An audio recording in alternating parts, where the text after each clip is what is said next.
케마라는 비구니가 있는데요. 케마라는 스님은 본래 이렇게 공주였어요. 이 공주로 있다가 빈비사라 왕의 부인이 됐거든요. 근데 너무 굉장히 이렇게 아름다운 굉장한 미녀였다라고 그래요. 케마라는 왕비는 부처님을 별로 안 좋아했대. 아니 싫어했대 그냥 부처님을. 왜냐하면 부처님이 주로 하시는 말씀 중에 하나가 이 몸이 얼마나 무상한지, 신체가 얼마나 무상한지, 부정한지, 더러운지, 뭐 늙어가는지, 죽어 없어지는지, 뭐 해골이 돼가는지, 이렇게 몸에 대한 이런 이렇게 점점 늙어가는 것에 대해서 늘 자주 이야기하고 하셨거든요. 그 이야기를 다른 사람을 통해서 한 번씩 듣잖아요. 그러니까 자기는 굉장히 미인인데 그 사람들한테 예쁘다는 말을 어렸을 때부터 얼마나 많이 들어가지고 너무 행복한데 예쁘다는 말을 들으니까 행복한 거야. 맨날 행복해. 예뻐서. 그런데 부처님은 반대로 말씀하시니까 그게 예쁜 게 얼마나 험한 것인지, 허물어져 가는 것인지, 무너져 가는 것인지, 괴로움을 주는 것인지를 계속 말씀하신다니까 그냥 부처님한테 가기 싫고 부처님 미웠던 거예요. 근데 반면에 이제 빈비사랑은 부처님을 굉장히 존경하고 사랑하고 부처님 전에 자주 가서 법문을 듣곤 했는데요. 자기 부인 케마도 좀 데리고 가고 싶었어요.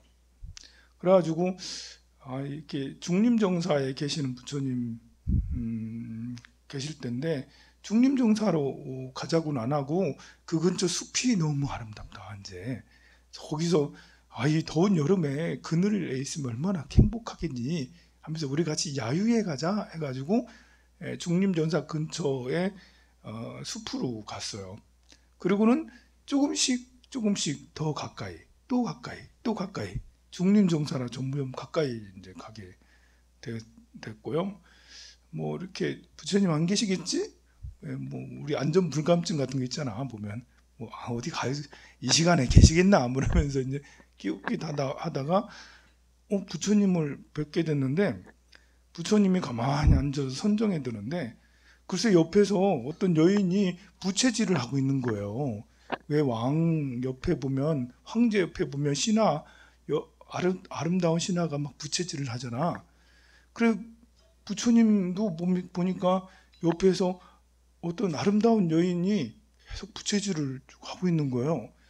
이래 보니까 그 미모가 나보다 더 케마보다 훨씬 더 아름다운 저렇게 생긴 사람도 있나 할 정도로 너무 아름다운 여인이라는 거예요. 부처님이 미인을 별로 안 좋아하는 줄 알았는데 부처님은 미인을 싫어하는 줄 알았는데 부처님 옆에서 저렇게 아름다운 내가 봐도 너무 예쁘다. 그래 이제 저런 분하고 같이 있다니 소문하고 좀 다른 걸 한 장 넉넉고 이렇게 자세하게 뜯어보고 있는데요. 자세하게 뜯어보고 있는 사이에 점점 이 부채질하는 여인이 늙어가는 거예요. 피부가 늙어가고 이렇게 주름이 더 많아지고 몸이 좀 쪼그라들고 나중에 허리까지 이렇게 쪼그라들고 이게 늙어가지고 이제는 정말 이제 거의 뭐 죽어가기 직전에 해골처럼 막 이렇게 돼가지고 그래 이제 하는 것을 이렇게 실제로 보였어요. 그러니까 부처님이 이 케마가 어떤 여인인지 알고 또 케마가 여기 온다는 걸 알고 환상으로 여인이 부채질을 하게 했고 그 여인이 아름다운 여인이 점점 늙어가는 모습을 보게 했어요. 그러니까 이 케마는 충격을 받는 거죠. 저렇게 아름다운 여인도 늙어가네? 저렇게 아름다운 여인도 눈이, 귀가, 코가, 입술이, 그리고 가슴이, 등짝이, 키가 점점 쭈그러드는 걸 보고는 나도 남 같지 않은 거예요, 이제. 그래서 크게 충격을 받고 부처님 전에 엎드려서 절을 하고 부처님께 귀의를 하고 부처님은 그 케마를 위해서 설법을 이렇게 해주셨어요. 그러자 케마가 부처님 저도 출가하고 싶습니다. 충격이 너무 심했는가 봐. 충격이 너무 커가지고 저도 출가하고 싶습니다 해가지고 출가를 했어요. 빈비사랑은 원래 부처님을 옛날부터 존경하고 따랐기 때문에 자기 부인이 또 다른 카드가 또 있었거든. 그 부인이 한 명만 있는 게 아니었으니까 그 케마는 출가하게 돼요. 케마는 이제 우파라왔나 연하색 비구니랑 서로 절친 사이였다라고 그래요. 아주 잘 지냈다고 그럽니다. 두 분 다 미녀로 유명하죠. 오늘 여러분들에게는 뭐 부처님 제자 말고 다른 분을 또 말씀드려 볼게요. 세계에서 제일 부자 하면 뭐 이렇게 제프 베조스하고 일론 머스크가 다 10손가락 안에 드는 사람이죠. 세계에서 제일 부자 기업이라면 애플, 그리고 아마존, 그리고 구글, 페이스북, 그리고 다시 지금 이제 작년 연말부터 급부상한 테슬라라고 할 수가 있는데요. 이 두 사람이 공통점이 있어요. 무슨 공통점이냐면 두 사람은 우주를 너무 좋아해. 스페이스를 너무 좋아해. 그 우주선을 띄우고 우주로 나갈 계획을 세우고, 일론 머스크 같은 경우는 2025년부터 화성에 사람을 보내겠대. 그래가지고 2025년부터 한 50년 동안 100만 명을 이주를 시키겠대. 와, 2025년에 정말 화성에 사람을 보낼 수 있을까? 그래가지고 이제 그걸 위해서 2002년에 스페이스 X라는 연구소를 차리고 그때부터 계속 우주 산업에 계속 투자를 하고 해오고 있어요. 역시 제프 베조스도 아마존의 창업자잖아요. 이 사람이 이제 아마존은 물류자, 뭐 이렇게 이마트나 홈플러스로 이런 거 뭐 파는 거거든요. 그냥 물류 회사인 줄 알았더니 아마존에 있는 제프 베조스가 굉장히 아주 오래전부터 2000년부터 계속해서 투자하는 회사가 있어요. 작년에는 주식을 0.2%인가 얼마를 팔았어요. 거의 뭐 이렇게 몇 조 원을 팔았는데요. 왜 팔았냐면 바로 오리진 뭔데? 오리진 뭐라는 회사야. 그 회사 우주 회사, 그 회사에 투자를 하기 위해서, 그 회사에 돈을 쏟아붓기 위해서 한 거죠. 근데 이상하게 둘 다 정말 좀 공상과학자처럼 망상이 아닌가? 25년부터 화성에 사람을 보내서 이주를 시켜? 또 그런 비슷한 생각을 가진 제프 베조스. 그런데 신기하게 이 사람들은 세계에서 제일 부자라는 거예요. 저는 여기에서 돈 버는 것이, 다만 하루 일당 열심히 해가지고 돈 버는 것이, 크게 버는 것이 아니라 정말 가치가 중요한 거구나, 이렇게 아이디어, 이 허황된 생각을 가진 사람이 더 큰 돈을 벌 수 있다라는 이런 것 같아요.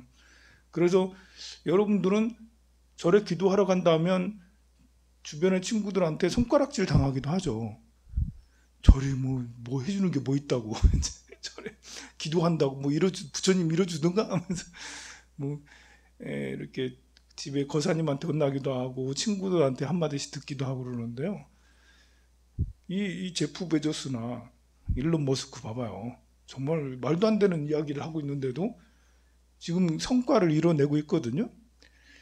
이 절에 가서 부처님 전에 기도한다라는 게 기도해서 뭐 이루어져? 에이구, 그 현실적인 생각을 가진 사람들한테는 말도 안 되는 일이지만 그런 게 아니라는 거. 이런 일론 머스크 같은 사람들이 증명해주고 있잖아요. 일론 머스크는 아주 어렸을 때부터 천재였어요. 굉장히 머리가 좋았고요.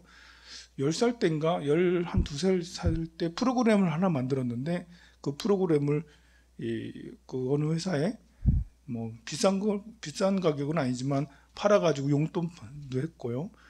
그리고 나중에 페이팔이 되는 거죠. 나중에 페이팔이 되는 왜 삼성페이 같은 이렇게 온라인 결제 시스템, 이 사람이 이제 지금 페이팔을 만든 원조거든요. 2000년인가 이거를 자기가 막 운영을 하다가 이베이에 팔았어요. 1조 5천억 달러, 1조 5천억 원을 주고 팔은 거거든요. 그걸 가지고 스페이스 X라는 우주 산업을 하겠다라고 하게 되고, 또 얼마에 있어서 테슬라라는 전기 자동차를 세우죠. 이 사람은 테슬라를 세우면서 왜 테슬라를 세웠냐면, 우리 인류가 위험하다. 이산화탄소 배출량이 너무 많다. 이대로 가다간 앞으로 앞일을 보장할 수 없다. 이산화탄소는 어디서 많이 배출하냐? 자동차가 이산화탄소를 많이 배출한다. 공장에서 이산화탄소를 많이 배출한다 해가지고 자동차를 전기로 바꿔야 된다. 그렇게 해서 자동차 산업에 뛰어든 거래. 그래 지금도 자동차를 만드는 이유가 바로 화학전지, 연료전지, 그거를 이제 탄소 배출량을 줄이기 위해서 전기로 가기 위해서 한다라는 거지. 그러니까 자동차를 많이 팔기 위해서 이 자동차 회사를 만든 게 아니에요. 그러니까 가치를 내세운 거죠. 이거는요, 얘들만 그러는 게 아니고, 테슬라만 그러는 게 아니고, 페이스북도 비슷한 생각을 그렇게 주장을 하고요. 구글도 비슷한 주장을 하고 그래요. 보면 그 지금 말한 1등부터 5등까지 이 기업들은요, 지금 20년밖에 되지 않은 기업이에요. 오래된 기업이 아니라고. 오래된 기업이 아닌데 미국뿐만 아니라 세계에서 가장 큰 부자가 됐어. 그리고 이들 회사들은 다들 온 세계 사람들이 이름을 알아. 애플의 창업자는 스티브 잡스 유명하잖아. 한 사람의 리더가 어떤 영향을 끼치는지, 세계에 어떤 영향을 끼쳤는지를 스티브 잡스가 보여줬죠. 딱 핸드폰을 딱 들고 와가지고, 스마트폰 딱 들고 와가지고, 그때부터 인류 역사가 바뀌었어. 그리고 그 다음에 이제 이렇게 아마존도 제프 베조스가 나와가지고 이게 물류의 새로운 장을 열었죠.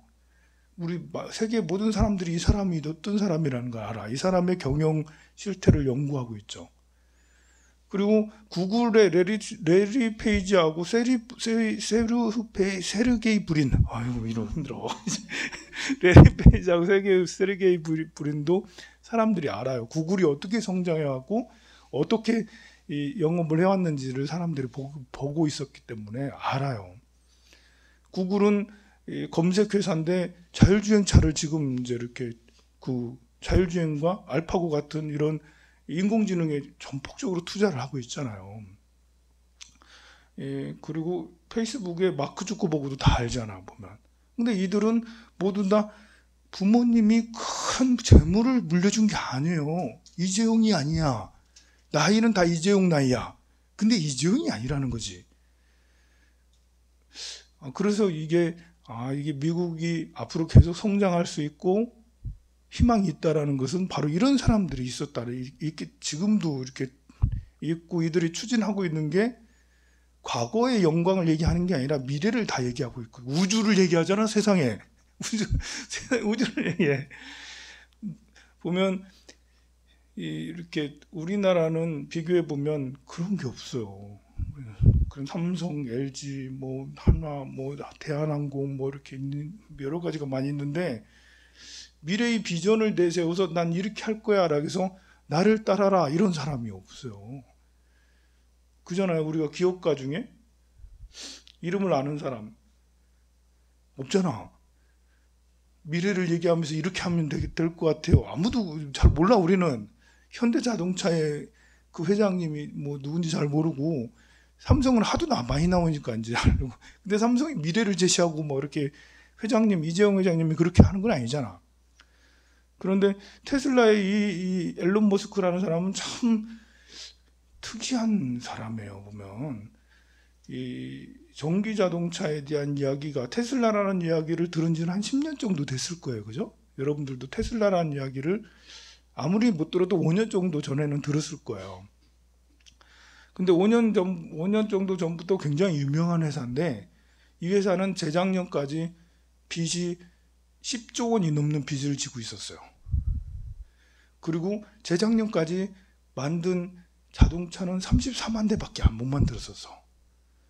그 테슬라의 몇 개의 모델이 있거든요. 스포츠카 비슷하게 좀 고급 모델들이 있어요.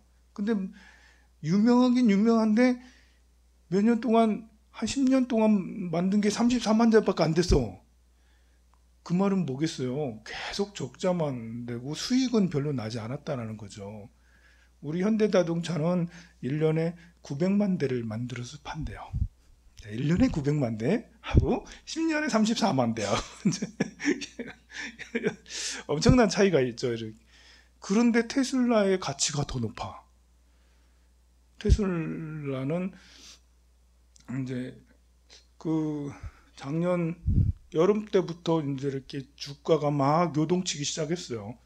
왜 그랬냐면 재작년만 해도 사람들이 이거 완전히 뻥이다, 이 사람 망할 거다 이래가지고 지금 흑자가 나야지, 기업이라는 게 흑자가 나야지 거기에 투자를 하는데, 그 테슬라에 투자한 사람은 앨런 머스크 보고 투자를 한 거예요. 이 사람 보고, 이 사람은 반드시 될 것 같다, 미래에 이렇게 비전을 보고 투자를 한 거예요. 수익을 보고 투자한 게 아니라고. 너무나도 신기한 거예요. 어떻게 그럴 수 있지? 만드는 차는 10년 동안 34만 대야. 그런데 이 사람 저 사람이 다 투자를 해가지고 주가는 엄청 높아. 시가총액은 엄청 높아. 그래서 그런데 이제 그게 전기자동차가 생각보다 이렇게 빨리빨리 되지 않잖아요. 지금도 빨리 안 되잖아요. 그래가지고 큰일 났다, 이러다가는 이 회사 테슬라 망하는 거 아니야? 그러고 있던 차에 일론 머스크가 새로운 발표를 하죠. 우리가 기가 팩토리를 짓겠다 해가지고 미국의 그 넓은 사막에 기가 팩토리라는 공장을 만들어요. 그 공장이 우리나라 여기 현대자동차 공장보다 더 넓게 만들어가지고 그 안에 스마트 공장을 만드는 거죠. 기계로 사람이 필요 없어. 모든 걸 기계화해가지고 만들어서 1년에 100만 대를 만들겠다, 이제 그 기획을 발표를 하죠. 그래서 사람들이 희망을 다시 가졌죠. 근데 1년 지났는데 만드는데 100만 대까지 또 안 되는 거야. 그래 또 속았네 이러면서 이제 그러다가 작년 연초에는 중국에다가 다시 또 제2의 기가 팩토리를 짓겠다 해가지고 테슬라 공장을 중국에다 세웠어요. 그런데 중국은 공장을 6개월 만에 슝 만들어 버렸어, 그거를. 그래가지고 작년 연말부터 계속 생산을 해내요. 그래서 일주일에 지금 거의 10,000대씩 계속 생산을 해내요. 그러니까 사람들이 이미 이제 옛날부터 선주문을 해놓은 사람들이 수만 명씩 있었어 지금. 그래서 테슬라를 받으려면 시간이 많이 걸려. 막 계속 이게 물량이 계속 딸려가지고 며칠씩 기다리고 그래야 된다 하더라고요. 그렇게 되면서 주가가 계속 올라가서 작년 연초만 해도 200달러 했던 것이 쭉 올라가가지고 지금은 900달러까지 올라갔거든요. 900달러에서 지금 700, 한 40, 50달러로 좀 내려오긴 했지만 그래도 3배 정도 이렇게 너무 있잖아요. 3배 주식. 근데 그게 전기차가 이렇게 상용화되고 이제 성공되고 이제 흑자로 이제 돌아서고 있고 한 이것만 있는 게 아닌 거예요. 아까 말한 스페이스X 그 회사를 만들어서요. 옛날에는 우주 산업을 나사에서 했어요. 우리는 나사만 생각했잖아. 근데 2000년에 오리진 그 제프 베조스하고 2002년도에 스페이스X를 세우면서 나사가 스페이스X에 많은 것을 몰아줘요. 뭐 계속 적자가 나니까 나사에서도 들어가는 게 한없잖아. 그래서 우주 산업을 외주를 주는데 스페이스X에 외주를 많이 줬죠. 그래서 인공위성을 스페이스X에서 정말 많이 만들었어요. 그렇게 만들다가 이제 재작년은 어떤 것을 만들었냐면 로켓을 이제 우주로 가는 로켓을 발사를 했는데 원래 추진체가 함께 가잖아요. 그래서 추진체 올라가다가 풍 떨어져 가지고 이제 그 위에 것만 쭉 나가고 또 두 번째 쭉 가다가 삥 떨어져 그 위에 쭉 나가고 그렇게 하잖아요. 보면 우주선이. 이해가 하죠? 다들 지식인들이라서. 그런데 이제 그렇게 해서 그 떨어지는 이렇게 추진체들이 정말 수억 달러를 들여서 만들었는데 이것이 그냥 바닷속에 떨어져서 아깝다라는 거야. 그런 생각을 한 거야. 이 사람은 지금 화성에 100만 명을 이주시킬 생각을 하잖아요. 그러니까 비용이 중요한 거, 비용이 절감이 돼야 돼. 그러려면 이 추진체가 다시 이렇게 그 엔진을 다시 가동해서 본래 출발한 대로 다시 돌아와서 다시 재사용할 수 있도록 1000번 정도는 재사용할 수 있도록. 그러니까 이제 그 가운데 것만 계속해서 펑펑 쏘고 다른 것도 돌아오게 하고 한다는 거지. 근데 우리는 그런 생각 안 했잖아. 이게 생각하는 방향이 이렇게 다른 거예요. 그 생각을 해서 그렇게 해서 성공을 거뒀어요. 실제로 쏘고 돌아왔어. 그 자리에 딱. 와, 너무 대단하지 않아요? 너무 다시 돌아오게 하는 거 정말 어렵거든요. 그 기술이. 인공지능적인 이런 게 또 있어야 되거든요. 근데 그거에서 더 넘어서, 그건 처음에 이제 그걸 실현했고요. 그 다음에 이제 그 다음 단계를 실현한 것은 해서 추진체를 해서 쭉 날아갔어. 그래가지고 이제 그 알맹이는 계속 날아가고 그 추진체는 떨어지는 것을 본 자리가 아니라 이렇게 쭉 해서 퉁 했으면 이 도로 오려면은 비용이 이제 많이 들잖아요. 그래서 이렇게 뚱 갔던 것을 이렇게 해가지고 요 바다로 떨어져. 바다에 바지선을 두고 거기서 그대로 떨어지게 하는 거죠. 그 조그마한 이렇게 바지선에 슝 이렇게 이거 뭐지? 넘어지지도 않고 슝 그대로 그 성공을 시켰다라는 거죠. 네, 그렇게 만들기 위해서 몇 번을 뭐 이렇게 우주선에 이렇게 발사하면 폭파도 하고 막 그러잖아요. 그런 거 있었잖아. 아폴로 13호 뭐 이런 거에서 그런 실패도 경험하고 했지만 결국은 그걸 이뤄놨잖아요. 게다가 작년에 이런 걸 발표를 해요. 스타링크 사업을 발표해요. 스페이드 X에서.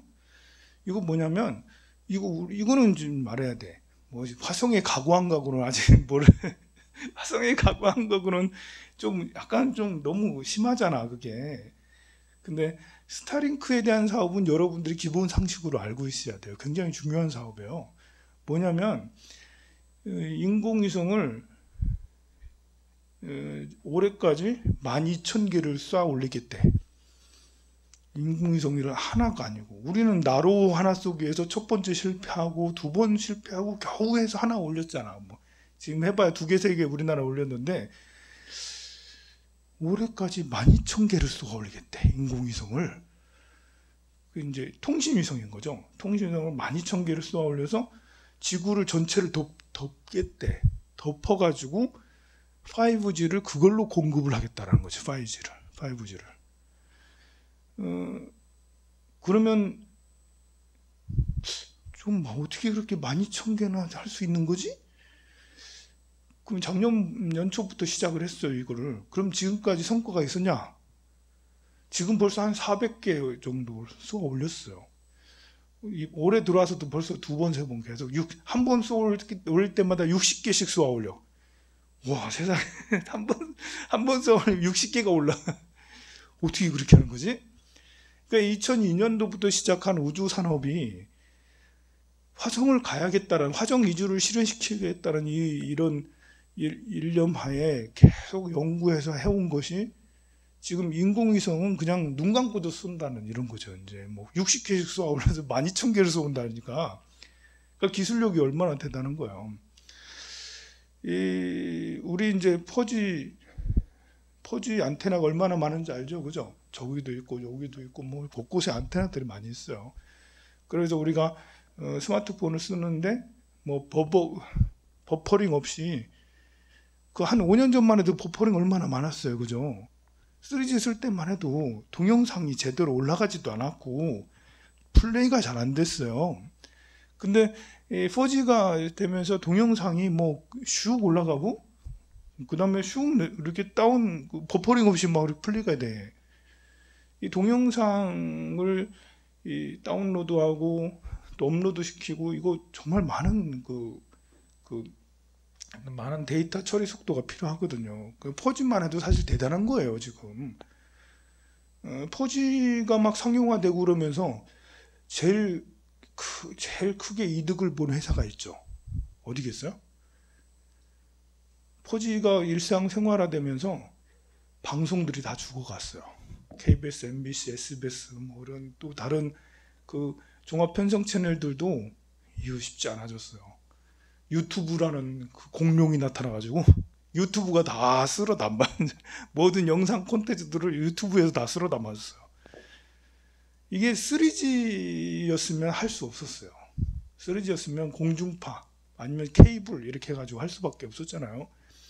유튜브는 4G 시대가 되면서 유튜브의 그 시대를 열게 된 거죠. 근데 지금 이제 4G에서 5G, 우리가 3G에서 4G로 넘어온 것은 잘 모르게 느꼈어.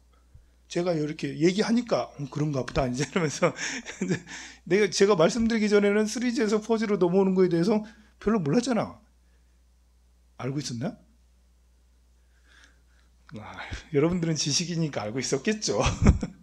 근데 이제 4G에서 5G는 또 다른 거예요. 그 정보 처리 속도가 몇 배나 더 빨라요. 그러니까 이제 이렇게 이만한 선 안에서 처리할 수 있는 이런 것이 들어가는 이런 것이 그냥 엄청나게 많은 그 이 정보 이동량들이 엄청나다라는 거죠. 3G에서 4G로 넘어오는 거하고 4G에서 5G하고는 비교가 안 될 정도예요. 왜 그래야 되냐면 일단 자율주행이 돼야 되잖아. 자율주행을 하려면 그 차가 스스로 다니고 로봇들이 스스로 다니고 인공지능들이 스스로 뭘 하고 그러려면 엄청난 데이터들의 이렇게 그 뭐지? 그 데이터 처리 속도가 엄청나야 되거든요. 그 상상 이상의 데이터 속도가 필요해요. 이게 5G가 아니면 될 수가 없어. 지금도 뭐 이제 자율주행차가 다니고는 있지만 이 자율주행차 어떻게 다니냐면 먼저 한번 차가 가봐. 그래가지고 도로 사정을 알아. 도로 사정을 다 사진 찍고 그러면서 이제 그 사정을 다 이제 정보를 취합을 해서 그리고 나서 자율주행차가 가는 거거든요. 이렇게 지금은 아주 이렇게 쉽지가 않아. 그런데 5G가 이렇게 개통이 되면 그것이 이제 정보 처리 속도가 빠르니까 그 순간순간 차 안에서 모든 것이 빨리빨리 이제 이렇게 판단이 돼서 사람이 있으면 서고 또 이렇게 좌회전할 때 좌회전하고 우회전할 때 빨리빨리 될 수가 있거든요. 근데 제가 이제 5G 시대가 되면서 걱정했던 건 뭐냐면 기지국을 이렇게 또 세워야 되는데 이게 4G 기지국도 새로 세운 거잖아요. 5G 기지국을 세우면 이게 정보 처리 양이 많으니까 기지국의 이게 간격이 더 촘촘해야 되는 거예요. 4G보다도 5G라는 게. 야, 그럼 비용도 비용이지만 자, 전자파 때문에 저거 사람들이 위험한 거 아니야? 그런 위험들이 있거든요. 5G가. 전자파에 대한 위험이 있어요. 다들 경고하는 게 있어요. 5G 전자파 너무 심한 거 아니야? 이러면서.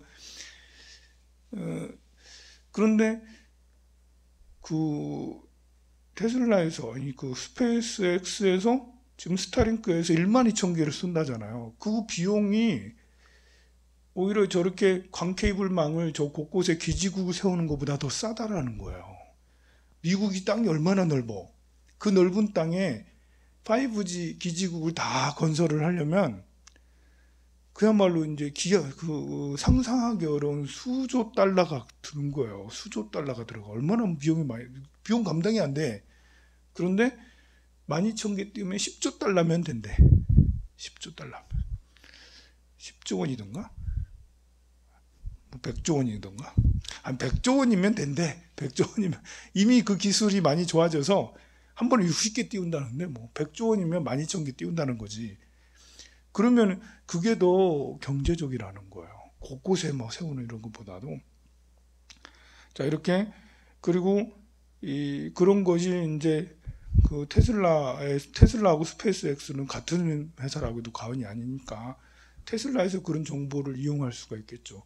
물론 스타링크에서는 다른 뭐 현대나 뭐 이렇게 폭스바겐이나 이런데 다임러나 이런데다가 이렇게 돈을 주면서 그걸 그 사용료를 주고 팔고 그러겠지만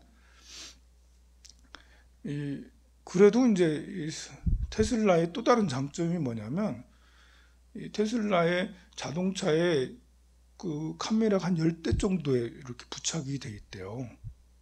그러니까 우리 그 블랙박스 카메라야. 그 블랙박스 카메라 한 10대 정도 장착이 돼 있는데 그 모든 정보들을 다 이제 이렇게 테슬라 중앙 거기에 전송이 된대요. 왜냐하면 자율주행을 해야 되니까. 자율주행을 하려면 그 도로 정보의 모든 것을 알아야 되니까 테슬라 차를 사면 그 차는 저절로 한 번씩 업데이트를 해주는데 대신에 이제 그런 도로 정보들을 모두 다 공유할 수 있도록 그렇게 해서 테슬라가 그 데이터를 다 가져간다 하더라고요. 그래서 다른 전기 자동차에 비해서 굉장히 이제 자율주행에 큰 강점을 갖고 있는 거죠. 다른 회사는 아직 그렇게 못하고 있으니까요. 그래서 테슬라에 대한 이런 것이 굉장히 가치가 상승이 되고 있고, 곧 있으면 도요타를 넘어설 것 같아요. 보면 도요타가 한 200조 정도 되거든요, 시가총액이. 근데 지금은 테슬라가 한 150조 정도 되고, 세계에서 제일 큰 자동차 회사가 도요타예요. 그게 한 200조 정도 돼, 시가총액이. 근데 가만 보면 재작년까지만 해도 빚이 10조나 되고 망할 것 같다라는 그런 일론 머스크가 다시 또 세계의 주목을 받고 테슬라 주가가 막 올라가면서 곧 있으면 일론 머스크가 제프 베조스보다 더 부자가 될 수 있겠다 라고 이렇게 사람들이 희망을 갖고 그러는데요. 근데 그 출발이 모두 다 허황된 공상 같은, 우주과학 공상 같은 곳에서 시작이 됐다라고 저는 생각이 돼요. 그러니까 쓸모없는 생각을 하는 게 아니라는 거죠. 어떤 상상이라도 상상을 하는 것은 나쁜 게 아니에요. 다만 이 상상을 위해서, 상상을 실현시키기 위해서 노력을 하는 것이 필요한 거죠. 노력하다 보면 이게 헛된 상상인지 쓸모있는 상상인지 본인이 알게 되잖아. 그래서 우리는 꿈을 갖는 것은 정말 중요한 것 같아요. 꿈이 있어서 이 제프 베조스도 본인의 이 아마존 사업을 하는 것은 왜 아마존 사업을 하냐? 우주 산업을 하기 위해서 아마존 사업을 하는 거예요. 자기 꿈이 있어. 자기는 우주를 나가고 싶다 이거죠. 자기만 나가는 게 아니라 우리 지구가 살기가 힘들어지니까 지구인들이 이주했으면 좋겠다라는 그런 꿈을 갖고 있는 거죠. 그러니까 공익에 대한 꿈이에요. 내 꿈을 이루는 것이 모두 다 우리 지구와 꿈을 이루는 거라고 생각을 하는 것이 일론 머스크하고 제프 베조스도 같다라는 거죠. 아마존이 정말 그냥 이제 그런 물류 이렇게 그 쇼핑몰 그거에서 세계에서 가장 이제 부자가 돼가고 그렇게 하는 것도 바로 그런 이제 기본적인 그런 사상과 철학이 바탕이 돼 있어서 그런 게 아닌가. 역시 테슬라도 마찬가지고요. 이 구글에 대한 이념도 비슷해요 보면. 근데 우리 안타까운 건 이제 우리나라에는 그런 게 잘 없어서 참 안타까운 거예요. 우리나라의 기업들도 그런 기업 가치를 그런 식으로 생각을 해서 이 회사를 발전시키는 그런 회사들이 나타나야 되는데 아직은 늘 삼성, 뭐 LG 뭐 이러고 계속 이러고 있으니까 반도체, SK, 하이닉스 뭐 이러고 자꾸 이러고 있으니까 안타깝기는 해요. 우리나라도 그런 사람이 반드시 나와서 세계 제일의 대한민국이 되면 좋겠습니다. 여러분들 아들, 딸들이 그런 사람이 될 거라고 제가 기도해 드릴게요. 성불하세요. 공약 많이 드세요. 오늘 쑥국인데 쑥국.